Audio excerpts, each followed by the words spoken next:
আমার একটা ভীষণ আছে আপনাদের এই আমার এই নবীনগরকে নিয়ে।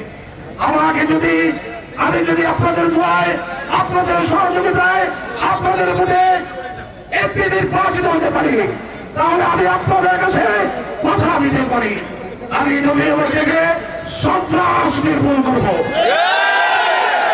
নবীনগর থেকে চাঁদাবাজ দূর করবো, নবীনগর থেকে মাদক ব্যবসা বন্ধ করবো, আমি নবীনগরের যে অবৈধ বালু বহন দিয়ে আমার গ্রামের গ্রাম বিলীন হয়ে যাচ্ছে, আমি সেই বালু বহন বন্ধ করে দেব।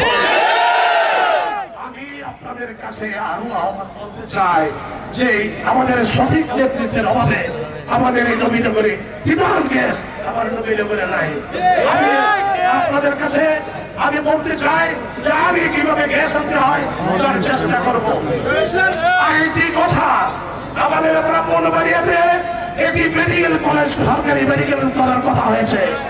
আমি বলবো আমার এই নবীনগরে এই মেডিকেল কলেজ করতে হবে।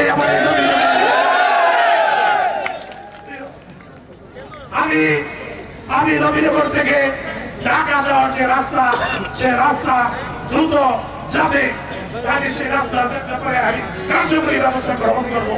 নবীনগর থেকে আসামগঞ্জ যে চলমান রাস্তা, সেই রাস্তার ব্যাপারে যাতে সম্পূর্ণ হয় তার কার্যকরী ব্যবস্থা করবো।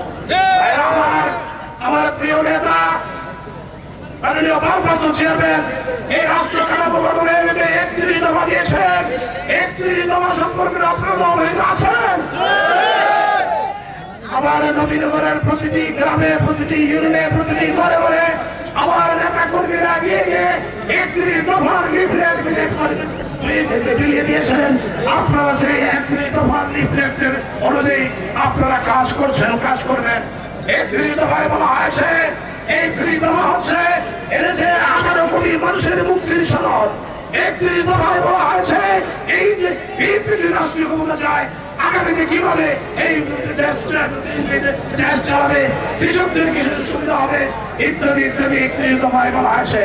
আমি আমার বক্তব্য দীর্ঘায়িত করবো না, আমি সবাইকে আন্তরিক ধন্যবাদ অভিনন্দন জানাবো। আপনারা দূর দূরান্ত থেকে এসেছেন, আপনাদের পাশে আমি আপনাদের মধ্যে কৃতজ্ঞ। আপনারা আমার জীবন আমি বলতে চাই, আপনাদের সাথে প্রতিশ্রুতি দিতে চাই, আমার যে পাখির বয়স, সে বয়সটা আমি নবীনগরের মানুষের জন্য ফিরিয়ে দিতে চাই। সে